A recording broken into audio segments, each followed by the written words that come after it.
अस्सलाम वालेकुम, मैं हूं जाहिद नूर और आज हम बात करेंगे बरतानिया के अंदर कोरोना वैक्सीन की। इस वक्त बरतानिया के अंदर जो है वो कोरोना वैक्सीन का अमल जारी है और इस अमल को 2 हफ्ते का वक्त जो है वो तकरीबन गुजर चुका है। इस वक्त 3 लाख से ज़ायद लोग जो हैं वो कोरोना वैक्सीन लगवा चुके हैं और ये जो अमल है कई महीनों तक जारी रहेगा।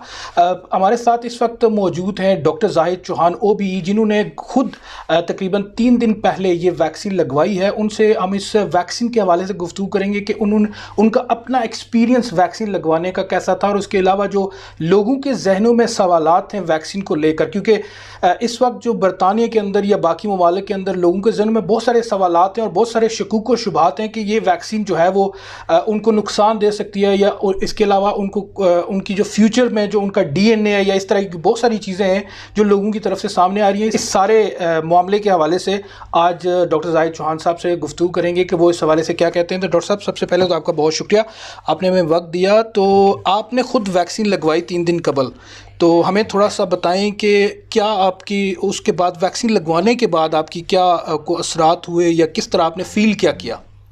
कुछ भी नहीं जी, थोड़ा सा बाजू में आपके दर्द हो सकता है, उसके अलावा कुछ भी ना फील हुआ ना महसूस हुआ। नॉर्मल सारी आपकी एक्टिविटीज़ जैसे नॉर्मल थी एक्टिविटीज़ वैसे एक्टिविटीज़ कर रहे हैं, कोई रिएक्शन नहीं हुआ, किसी भी किस्म का कोई इस वैक्सीन की जो है वो 2 डोज होंगी।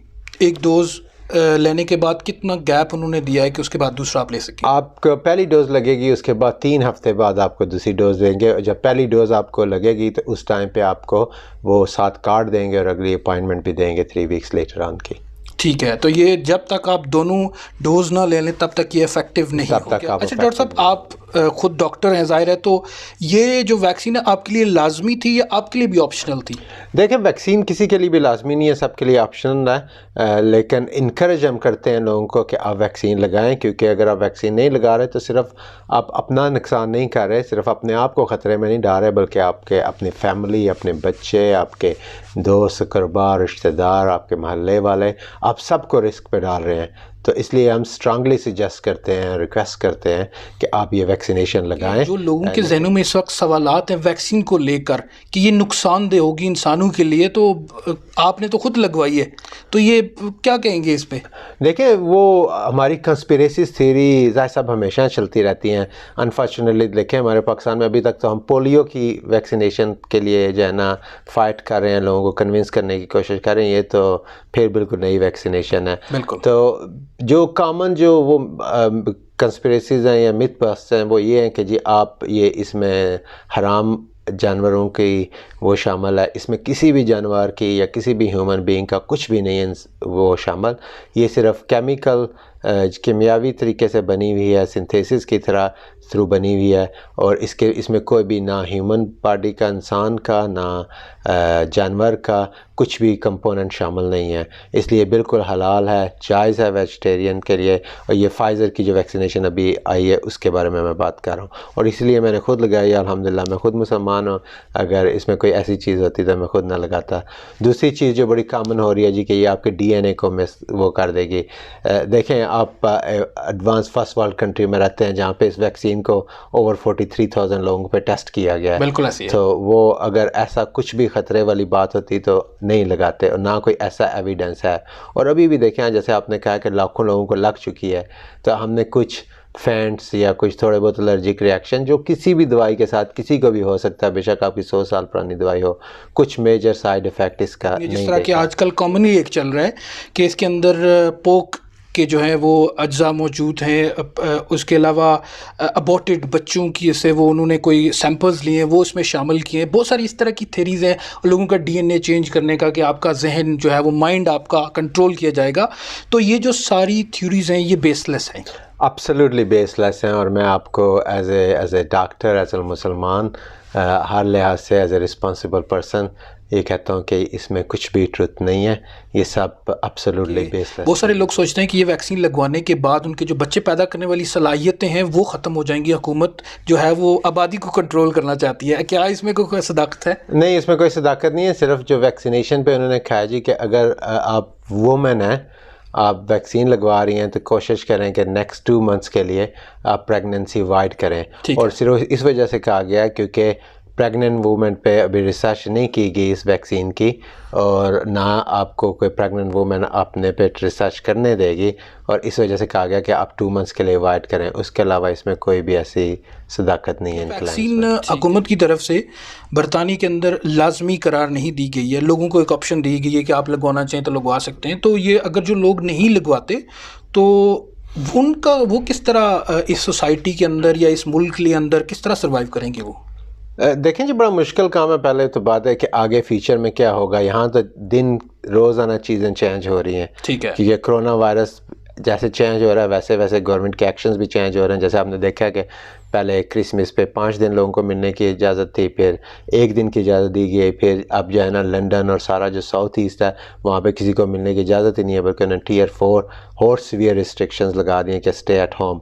तो अब ये जो वायरस आगे फैलेगा, वैक्सीनेशन आएगी, फिर उस हिसाब से गवर्नमेंट अपनी पॉलिसीज़ चेंज करेगी। लेकिन हो सकता है, मेरी मसलन सजेशन होगी कि जैसे हज के लिए आपको वैक्सीनेशन सर्टिफिकेट ज़रूरी होता है, हो सकता है कि गवर्नमेंट कहे कि आपको वैक्सीनेशन सर्टिफिकेट ज़रूरी है बाहर जाने के लिए भी। हो सकता है ये गवर्नमेंट ना भी कहे, दूसरी एयरलाइंस कहें, कि जैसे एयरलाइंस ने कहा जी कि आप टेस्ट के बगैर नहीं जा सकते, बिल्कुल ऐसे। तो वो हो सकता है ये भी शुरू हो जाए। और मेरी तो बल्कि ख्वाहिश होगी कि ऐसा हो, क्योंकि मैं यहाँ से वायरस लेके पाकिस्तान में अपने बहन भाइयों और फैमिलीज़ को नहीं देना चाहता, तो उनकी हिफाजत करना भी मेरी ज़िम्मेदारी है। इसलिए मेरी रिक्वेस्ट ये है कि अगर आपको अपॉइंटमेंट दी जा रही है, आपको बुलाया जा रहा है वैक्सीनेशन के लिए, तो प्लीज़ उसको अटेंड करें। जो कोरोना वायरस की जो एक नई किस्म सामने आई है बिलखसूस साउथ ऑफ इंग्लैंड में, जो साउथ ईस्ट है, तो वहाँ पे काफ़ी ज़्यादा केसेस आए हैं कि ये जो नई किस्म है ये 70% ज़्यादा तेज़ी से स्प्रेड हो रही है। तो उस पे किस तरह ये वैक्सीन जो है वो काम करेगी? तो अभी तक जो एविडेंस है उसमें तो ये आ रहा है जी कि ये वैक्सीन उस पर भी काम करेगी। ठीक है, कि उसमें जो नई म्यूटेशन जिसका हम कहते हैं कि कोरोना वायरस वही है, लेकिन वो थोड़ा सा चेंज हुआ है। उसमें चेंजेज ये है कि वो स्प्रेड ज़्यादा फास्ट हो रहा है। लेकिन वो कह रहे हैं कि अभी तक जो अर्ली डेटा है उसमें यह है कि आप पे ज़्यादा उसका असर बुरा नहीं हो रहा, लेकिन ये है कि फैल रहा ज़्यादा है। ठीक है। तो उसमें ये कह रहे हैं जी कि आपकी जो ये वैक्सीनेशन है ये उस पर भी काम वेदर करेगी। का इस पे कोई है रोल कि वेदर, जब ज़ाहिर है सर्दी हुई है तो सर्दियों में इसका फैलाव उस वजह से बढ़ा है, या कोई कोरोना का अपना कोई असर जो है वो चेंज हुआ है? देखिए, सर्दियों में जो हमारा हमेशा इंग्लैंड में एक प्रॉब्लम होता है कि जो हमारे अस्थमा और COPD वगैरह के पेशेंट्स हैं वो सर्दी की वजह से उनकी हालत ज़्यादा ख़राब होती है।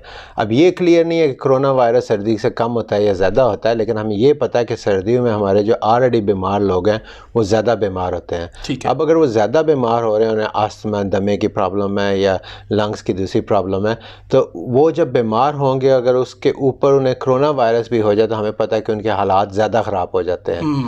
तो ये जो 2-3 डिफरेंट फैक्टर्स इकट्ठे हो रहे हैं उसकी वजह से हमें पता है कि कॉम्प्लिकेशंस बढ़ रही हैं। ठीक है डॉक्टर साहब, आपके वक्त तो बहुत शुक्रिया कि आपने हमें वक्त दिया, और बहुत सारी गुफ्तगू, बहुत सारे सवालात जो लोगों के जहनों में थे आपने बड़े उसको तफसील से जो है वो हमें बताया, तो आपका बहुत शुक्रिया। आपने डॉक्टर जाहिद चौहान साहब की गुफ्तगू सुनी कि इनका ख़ुद का भी एक्सपीरियंस कि इन्होंने वैक्सीन लगवाई है तो उसके बाद उनका कैसा एक्सपीरियंस रहा। उसके अलावा जो लोगों के जहनों में सवालात थे तो बतौर डॉक्टर इन्होंने उन सारे सवालात को उनका जवाबात दिए, और ये ख़ुद भी ज़ाहिर है एक मुसलमान है, उन्होंने उस मजहबी हवाले से भी हमें बहुत सारी चीज़ें बताई कि ये वैक्सीन हमारे लिए क्यों ज़रूरी है और हमारे लिए कितनी महफूज है।